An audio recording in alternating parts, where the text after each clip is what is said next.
just so we can get some general understanding about you. You live in New York, correct? Yes, in Manhattan. And you work as both a groomer and a trainer? Well, ever since we published our book, I've really been focusing on shaping animals to cooperate in the grooming process. And generally speaking, I'm transitioning out of just grooming.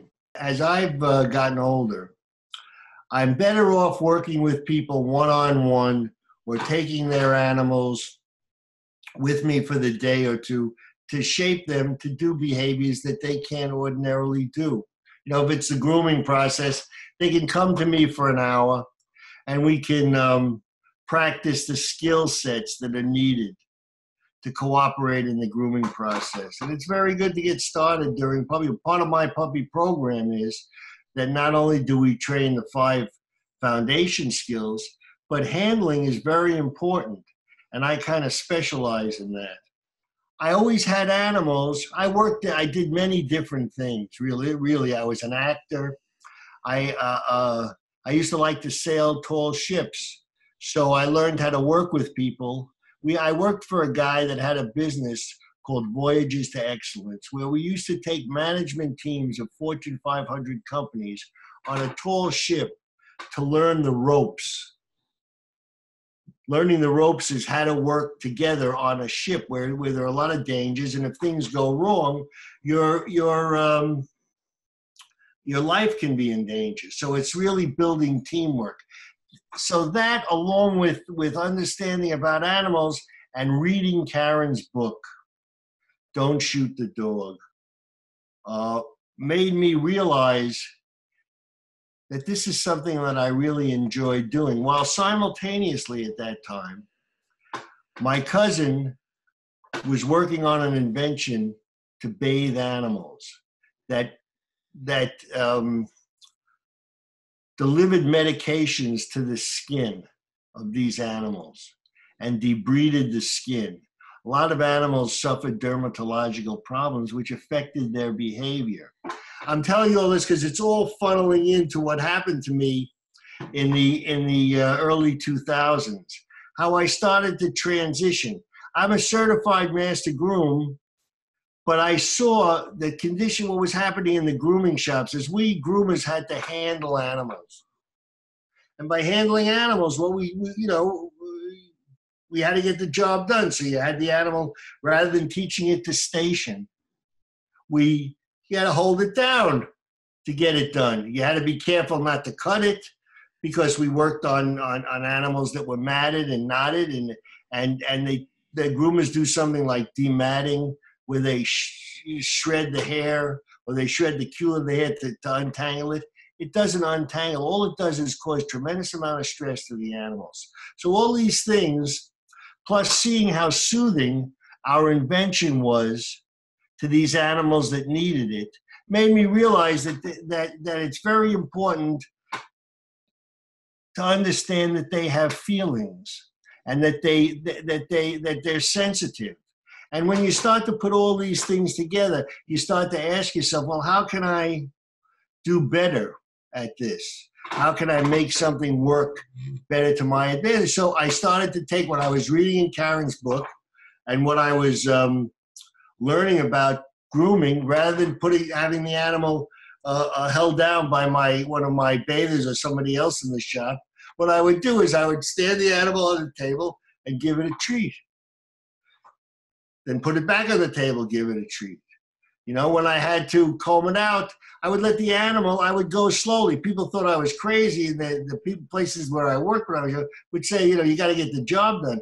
I didn't like to see these animals suffering anything that was unnecessary. And they don't get over it. That's what I learned. Because what was happening was animals would come to the grooming shop. My work was good, so I would get a lot of business. But the animals would come to the door as they would turn the corner to come to the shop. They would want to go the other way. And I'll tell you the truth, I couldn't blame them, because they were, they knew what they had to go through. They, and they knew that once they go through it, it's over. But the next time they come in that neighborhood, they're not going to want to go there. So all these things went. Then I was lucky enough to meet Karen. I think it was in about 2006. When you say Karen, are you referring to Karen Pryor? Karen Pryor, yeah, our mentor. I met her in 2006. Interesting enough, through a training client of mine, who was whose parents were very friendly with Karen and her first husband. They were Navy buddies. So that was the introduction, because I was reading the book and they said, well, go say hello to Karen for us when you go to this conference. It was at an APDT conference. So I spoke to Karen and I wanted to take her course. She just started the Karen Pryor Academy. Oh. So I wanted to enroll, but it was too much traveling for me at that time. I had a business to do, you know. So I waited till there was a course in New York in New York State, and I took it. And there was one in New Jersey. I took it, and I learned really about operant conditioning and how it works, how to shape behavior. So I apply all this to what I do. Plus, I have a lifetime of experience. You know, I raised 2 kids who are great young men, and well, they're not so young; they're middle aged now, I guess you would say. You know. But I really what people say about me personally is that I'm very good. I'm genuine, and I work very well with people because I've had a lot of experience making mistakes. How did the concept of meet and treat come about, and what is it exactly? Oh, I'll tell you how the concept came about. I was at an APDT conference, maybe, let's see, in the early 2000s sometime. I was watching Ian Dunbar talk about behavior adjustments and dealing with aggressive animals. And he was telling a story about this animal that was so frightened of anybody coming near him that he had to find a way to do it. So this was an animal that was already tremendously stressed out, already very reactive. So what he would do is he would take liver, he would throw it down, and he would back away. So I saw what he was doing, and then I realized that why try to modify behavior if the first encounter you make with an animal that's going to be subjected to a certain amount of stress with you shouldn't start out as a wonderful experience. So the concept came to mind, you know, if I'm going to have meet a client, the first thing I'm going to do is I'm going to meet and treat him. I'm going to meet and give him something so special that I make an impression. Whoa, I see this big, scary looking guy. I don't know what he's going to do, but look what he just gave me. Can I get some more of that? Then I get another look. Had success getting people to change the paradigm a little bit instead of that conveyor belt mentality and being willing to take some time and do, like you say, the meet and treat? Yes.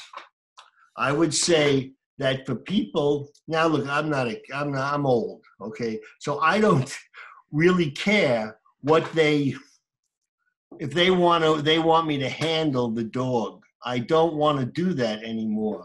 I don't want to be a handler because I don't think that it's prudent for the animal's well-being. Because so what I do is the ones that want to understand this, they see the result. The result is immediate. The next time they bring them. So rather than coming to my shop, say they come to the shop and I give them a treat, and then they come downstairs and I groom them. If that's not what the animal's able to do, they come another day, you know, and we build this behavior till all of a sudden they want to find out what else is going on there. So if people want to do that, there's more money for me, and I have a relationship with the people, and I feel more comfortable with it. And I'm so glad that the field is now changing to this force-free concept. Now, there's the only objections that I see is the cost. You have to do a certain amount of dogs to make a certain amount of money. So I can understand that, but I don't think it's the right way to go for the future. In fact, that's the title of our book, Grooming in the 21st Century. We want to change this paradigm of the dogs get handled, because grooming is a long duration, uncomfortable behavior chain. And if the animals don't cooperate, it's very stressful. When I went to Shed Aquarium to take Ken Ramirez's course a number of years ago, you saw the way that Ken had a relationship, and all the trainers had a relationship with each individual animal in the aquarium. So and everybody worked with the animals at the level the animals were at. They met the animal at the level it was at that day. So there are people that really love their animals, and I think that they want to go in this direction. And I think there's a field, the field of grooming can be elevated where it becomes not just a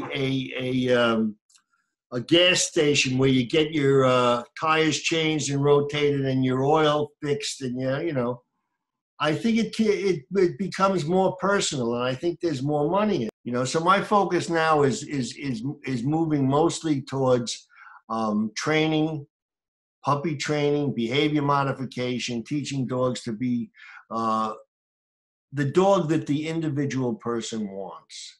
In other words, you live in the city. What do you want your dog to do? You want him, of course, to walk politely on a leash next to you. You want him to have something to do other than jumping up on strangers in order to get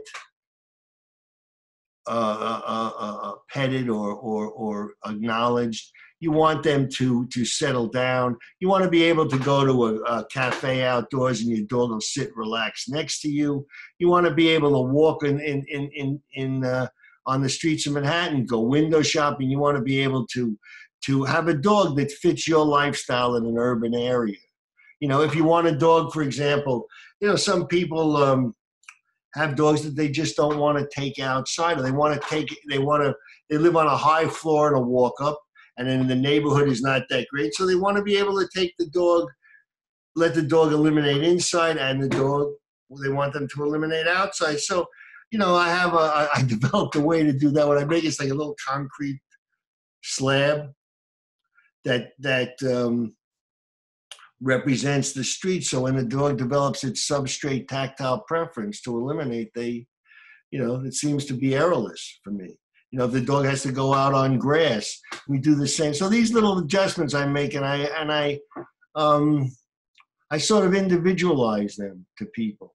Favorite part of being a trainer is working with the animal, or working with the people, or maybe letting the folks know exactly what behavior modification entails? My favorite part is the little successes, the gradual successes. For example, I'm working with a client who they're wonderful people, and they used to live right upstairs from where I had my shop. They're very empathic. She's an actress, and he's a guitar player. They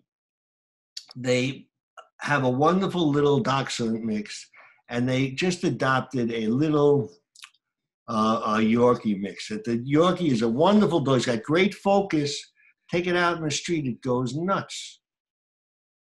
It goes from 0 to 60. So I'm telling you this story because that, I had him, we went to the vet, and the vet, we talked about medication, but I didn't think the dog needed any. I just think it needed a lot of counter conditioning. That's something where we make something that's scary equal something yummy or wonderful.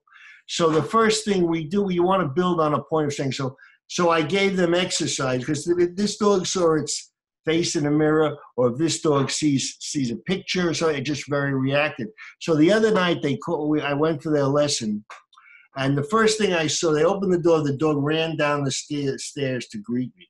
Of course it's going to, I hadn't seen him, but I always have something not good for the dog. So I knew that was going to happen. Then I went in the house with them, And all of a sudden, I see the dog look at this painting that scared the crap out of it. They had to take it off the wall, was back up, and the dog looked at the painting, looked at the owner gave him a cookie, and then it went back and looked at the painting, looked at the owner. So they said, what has happened here? So I said, well, look what you've done. But then we had to work, we will have to work from there now. We have to fill that void from behavior. But I'm just saying, these small successes always makes me know that the science works. Because this career can be very depressing for people if they don't have the ultimate results. Behavior is not a constant. Behavior is always changing. We're always maintaining, refining, establishing, and fixing behaviors, always. Behavior doesn't occur in a void.